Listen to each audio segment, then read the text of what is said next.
Hello everyone, this is Tom Fox. I'm the Compliance Evangelist, and I'd like to welcome you to the December edition of my 2017 One Month to a More Effective Compliance Program podcast series, where each month I take a deep dive into a specific part of a best practices compliance program. In the month of December, I'm taking a deep dive into better written standards, which form the very backbone of your compliance program. Written standards include codes of conduct, policies, and procedures, and we're going to be taking a very deep dive into the design of all of these, training, and revising and updating. We'll also take a look at the information communicated by the Department of Justice on what specific policies should be included in your best practices compliance program, including policies on gifts, travel, business entertainment, charitable donations,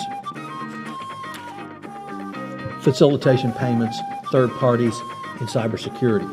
We'll also take a look at certain enforcement actions and opinion releases to see what other information we can glean from these.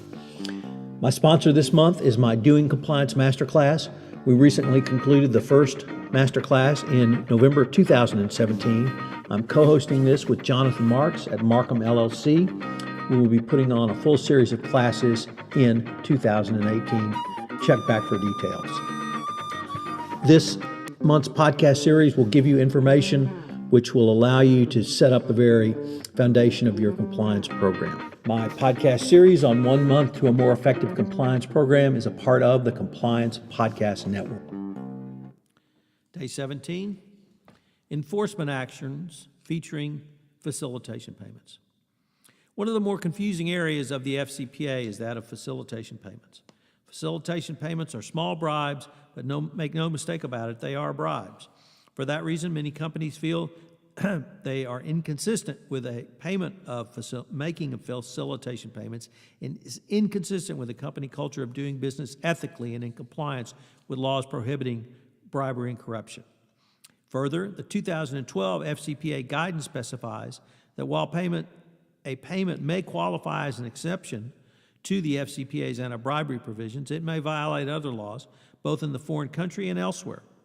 In addition, if the payment is not accurately recorded, it could violate the FCPA's books and records provision.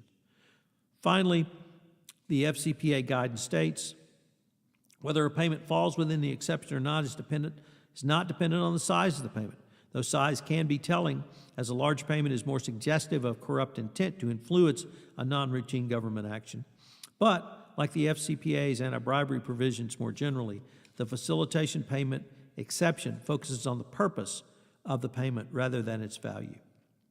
In addition to these clear statements about whether the FCPA should continue to allow bribes, you should also consider the administrative nightmare for any international company. The UK Bribery Act does not have any such exemption, or defense along the lines of the FCPA facilitation payment exception. This means that even if your company allows a facilitation payment, it must exempt out every UK company or subsidiary from the policy. Further, if your company employs any UK citizens, they are subject to the UK Bribery Act no matter who they work for and where they work in the world, so they must be exempted. Finally, if your U.S. company does business with a UK company or any other company subject to the UK Bribery Act, you may be well prevented from contractually making facilitation payments while working under that company's contract. As I said, an administrative nightmare. Interestingly, one of the clearest statements about facilitation payments comes not from an FCPA case about facilitation payments, but from the Kay versus Rice case, which dealt with another issue under the FCPA. That case dealt with whether payment of bribes to obtain a favorable tax ruling was prohibited under the FCPA. In its opinion, the Fifth Circuit commented on the limited nature of the facilitation payment exception when it stated, "A brief review of the types of routine government actions by Congress shows how limited Congress wanted to make the grease exceptions. Routine government actions, for instance, include obtaining permits, licenses, or other official documents to qualify for a person to doing business in a country, scheduling inspections associated with the contract performance, or inspections related to the transit of goods across the country. Therefore, routine government action does not include the issuance of every official document or every inspection, but only a document that qualifies a party to do business, and scheduling and inspection very narrowly categories of large, non-discretionary ministerial activities performed by mid or low-level government functionaries.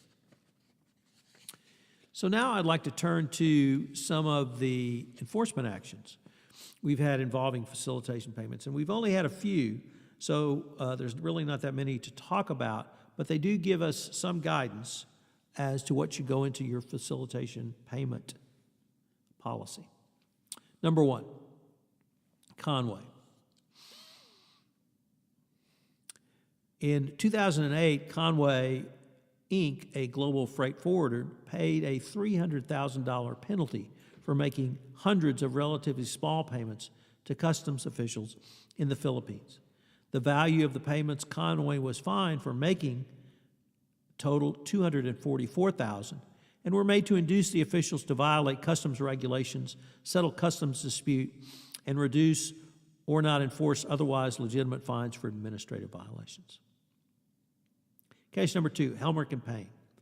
In 2009, Helmerich and Payne, a Tulsa-based company, paid a penalty and disgorgement fee of $1.3 million for payments which were made to secure customs clearances in Argentina and Venezuela. The payments ranged from $2,000 to $5,000, but were not properly recorded and were made to the import-export of goods that were not within the respective countries' regulations, to import goods that could not lawfully be imported, and to evade higher duties and taxes on goods. And finally, and most significantly, is the Panalpina enforcement action. This matter was partly resolved with a payment by Panalpina and 6 of its customers of over $257 million in fines and penalties. Panalpina, acting as the freight forwarder for its customers, made payments to circumvent import laws, reduce customs duties and tax assessments, and to obtain preferential treatment for importing certain equipment into various countries, but primarily in West Africa. So what can we gain or garner from these 3 cases? Well, Helmerich and Payne was very interesting because of the amounts paid, $2,000 to $5,000. Now, with Conway, we also had relatively low payments, and when you put those 2 cases together, they give you an indication that it's the intent of the payments, not the amount of the payments. So we've got payments as low as $2,000, which were found to be FCPA violations. Now, of course, Panalpina is a much more systemic bribery scheme. But here, the interesting thing is what the government did when they got to Panalpina. Someone at the government got the bright idea that if Panalpina was doing it for one company, which of course was Vetco Gray, it may be doing it for others. So if there is a freight forwarder or logistics service provider or other third party that you share with competitors and they have engaged in bribery and corruption for their competitors, you need to check and see if that's true for your company as well.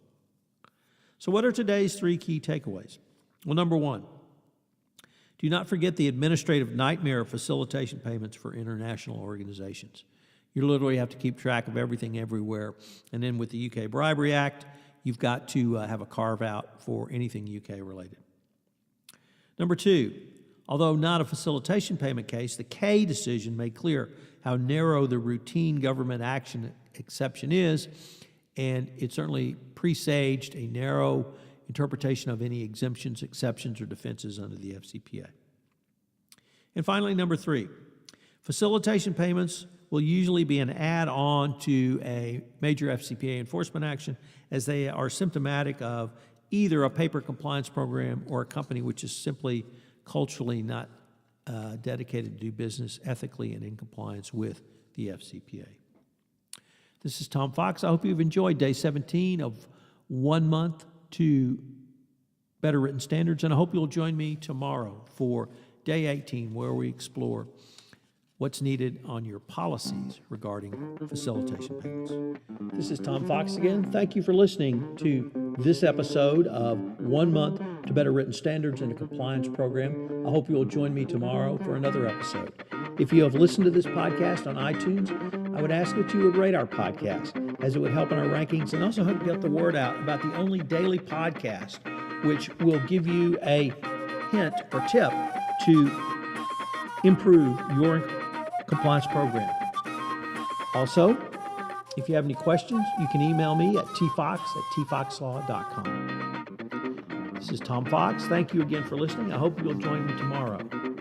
My podcast series of 1 month to a better compliance program is a part of the Compliance Podcast Network.